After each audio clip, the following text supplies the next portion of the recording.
So now let's look at the hidden signs that it's time for a change. Most people wait for a crisis before they make a change, but the signs come long before the breakdown. They're just quieter and easier to ignore and easier to explain away. Here are 3 signs that you might be ready for a change, even if you are still telling yourself that you should be grateful. 1, you fantasize about a completely different life, not a beach vacation, a different life. One where you do something that actually lights you up, one where you feel free, seen, alive. You catch yourself imagining a version of you that feels more real than the one going through the motions. That fantasy, it's not foolish, it's a breadcrumb, a clue, and most people don't follow it, not because it's unrealistic, but because it's inconvenient. Number 2, you feel like you're performing instead of living. You've mastered the role, you know how to show up and do the job, say the right thing, keep the machine running. But inside, you're disconnected. You're playing a character that you no longer recognize. I remember walking into the clinic some mornings and feeling like I was slipping on a costume. Stethoscope on, professional smile, everything in order. But it didn't feel like me anymore, and I couldn't admit that at first because I'd worked so hard to get there. Number 3, your body is whispering or yelling. This one is sneaky. Maybe your sleep is off. Maybe your migraines are worse. You're constantly exhausted, even after rest. Your nervous system is always buzzing. That's not random. The body often registers misalignment before the mind can catch up. I used to think that I just needed more yoga, more green juice, a better planner. But the truth, I was living out of sync with who I really was. When you're on the right path, your body will feel it. And when you're not, it will feel it then too. Sometimes what looks like burnout is really a soul that has outgrown its surroundings. How do you guys feel about all those 3? How do you guys feel? 'Cause I at least got 2 out of the 3. I don't know about the third one. Yeah, I got 2. Yeah, the first 2. Definitely. The third one, I'm not too sure. Just because, my sleep is always thrown off. So that is true. And I always have migraines, so yeah. But for sure the second one. The one where you feel like you're performing instead of living. Yeah. I actually felt that when I got into my first legal office job. I had to put it like that, but that tune into our Patreon and you'll find out the other stuff that I did before that. But when I was working, I did me and Ian actually, but a little bit apart. We did internships at a call center. And then eventually, once we finished up the internship, we went straight into a different call center. Where we were working as call representatives. Now, the internship, I feel we both kind of felt the same way about it. Maybe because it was a little bit a smaller clinic. I loved it. Ian loved it. It was a great experience, and we really wish we could have stayed there, but unfortunately, they said, get your asses out there. That's part of it. And when I ended up in the call center, I worked there probably for about like a month or 2 before. Now, granted, I was already kind of struggling with my mental health at the time with a lot of stuff that was happening. But what she was saying, like, when you just get to the office and you're just like, all right, let's get through this. Now, mind you, I've only been there for about a month, but I already was feeling drained out. Like, I hated the people. I hated the computers. I hated the phones. I hated not the callers. Maybe not all of them. I hated the people having to transfer the calls to and connect the calls to. I hated management. I hated HR. Yeah. Sorry. Anything else? Would you like a soda with that, sir? Would you like some water? I want some green juice. But you hear that? Jesus for LJ. Well, it's not OJ. It's GJ. But I really did feel like that. And funny enough, maybe not I never felt that really when I was in school. I know it doesn't correlate completely, but in dating relationships, I have felt like that, where I'm like, when I start imagining myself out of the relationship or dating somebody completely different, that's when I'm like, okay, I need to put my 2-week notice and get the out of here. Now, have I always done that? No. I gotta pay the bills. How do we get here? I don't know how we got. Yeah, that's what I'm asking. How the hell did we get here? No, but I'm saying, like, I think it kind of correlates in life when you know that you don't belong there. Like, you don't belong in that.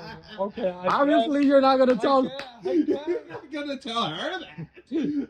I don't belong here with you. I need to spread my wings and fly somewhere else. Okay. But I feel when you like, it is true though. Like when you know internally that you don't belong somewhere or with someone, like it is the inside of you saying like you're not committed or you're not. How can I put it? Like you're not in this. It's not you. Yeah. You're not being your authentic. You're just Exactly. performing. You're just performing, as she said. You're just performing. That laugh, you can tell a million stories with that laugh. Well, okay. And see, real quick, I'm not gonna drop names or too much details. Oh, But I ended up getting engaged for almost 2 years. I was in this relationship with somebody because when she came into my life, I wasn't in a good place. And again, you know, I was 28 years old. Oh, everybody, you know, family especially, you're getting old. You're about to hit 30. When are you going to get married? You know, move out, have your career already. Dear Ricky, get out. So I instead settled.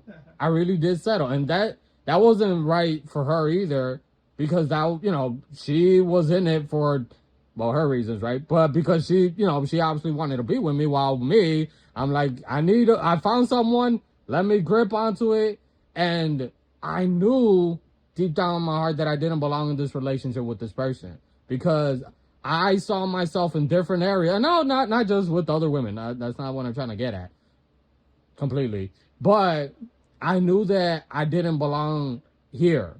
I knew that career-wise, it wasn't where I wanted to be. Even with when we were doing the channel, it was completely different from being in a call center, from being in school. It felt more like my actual calling is what I'm trying to get at. If you ever see this video, I'm sorry for stringing you along, but I spread my wings and I'm flying now.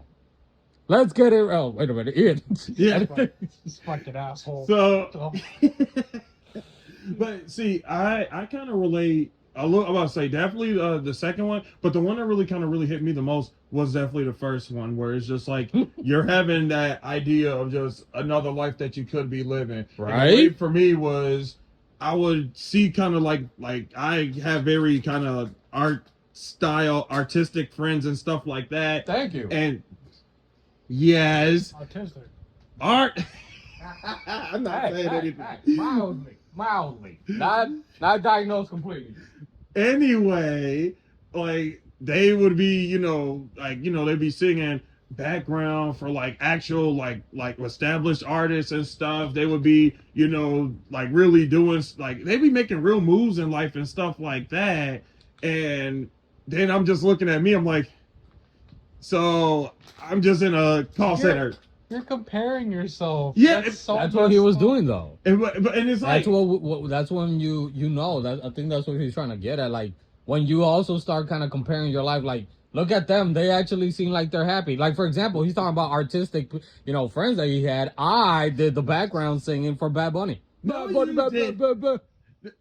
no, that's just your everyday voice. Don't do that. Don't do that. Oh But I'm just saying, Bad Bunny, if you ever want to hire me as your background singer, you know. But it's just like, you know, but you're right though, because it was just like a lot of them, you know, I don't know their full story. Like I don't know what they had to like go through and all of that to get to that point. The type of training, sacrifice, you know, that's their story to tell.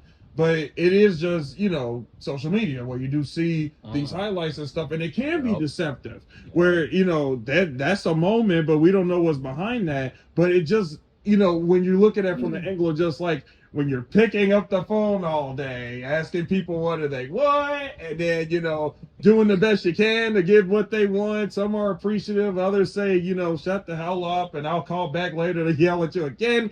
It's like, am I actually doing something that's making a difference? Like, am I like doing something that's really meaningful, like, you know, them? And some of them are actually in where they believe that they should be. And I'm on that position of like I said, the first one where it's just like, I want to get there. I want to get to that part where it's just, I'm like, spoiler alert, where it's like, I want to do what makes me like happy. Like, I'm trying to write some things currently, and it actually is like, it actually makes me happy. Oh. Thanks for thanks for the condescending. Thanks for the. I'm sorry that He's a laugh track. I'm sorry that it sounds condescending. It's just my tone sucks. Yeah, I think we all can agree on that one. But like, it's nice seeing you get out of the like comparison stuff to your friends. Yeah. And just genuinely striving to do what makes you happy outside of the job. Because but I'm, one thing I'm that I seeing want to that they're add too, doing though, Mm-hmm. like what you were saying, how when you're, what you see your friends doing on like social media, and even though right, that's not the full picture, what you're seeing. Right. When you're also in a place where you feel empty or at least not complete, Yeah. you're also looking at it from a scarcity mindset. Right. And when you're looking at something from a scarcity mindset, you don't see the full picture of somebody else's full picture too. So it's understandable why, it's easy to say. I'm not saying you, Jesus, but I am glad you kind of threw it out there, because there are people that are going to be like that. Well, why are you comparing yourself to that? We all do that. At some point, we all compare. We got to be honest about it. We all compare ourselves to somebody else where we're like, I wish we had that. Mm-hmm. Right. And or at least I wish I could be there. Exactly. Or at least I wish I could be that happy, like that dog. Exactly. Yeah. When it's like, like I got friends of mine, like I'm so proud of them. Like they've dropped like their albums, like, at least like EPs, sample, like, stuff. Like they're really doing stuff. And like on that end of it, you'd be like, man, they are just living like, dreaming this and that. And like you said, it's just easier to go into that space of, all right, what about your dream? When are you gonna like, that? And it's, and I'm gonna be honest. Just as 30, I'm kind of trying to get more and more out of that. Just like I'm at my pace. I know my brother in his own way. He reminded me just like some things you'll learn in due season. Where you're at this space now, and it just feels like, oh, like where is this taking me? Am I doing stuff this and that? But it's like in due season, you're gonna see that this was meaningful, even if at this current moment where it's like I'm just doing the 9 to 5 day in, punch out, the people, the same old jokes, the same old blah, blah, it's all gonna make sense. Especially like if I'm building towards what it is that I actually like want to go to and stuff like that, it's going to make sense why I went through this phase. Because when I get to that phase, because honestly, it doesn't matter what type of stuff you're in, it's going to get monotonous. Even if you're like, whether it's something in music, whether it's something in movies, whether it's something in like, writing, whatever, it's going to get monotonous. You're not always going to feel up to the task and all that. You're not going to have the same level of energy as when you just like come freshly in as you were probably when you're a couple of years into it. But I know that I think that's where this phase of my life helps, where it's just even the most, it can be galling, but I'm not going to just throw it away.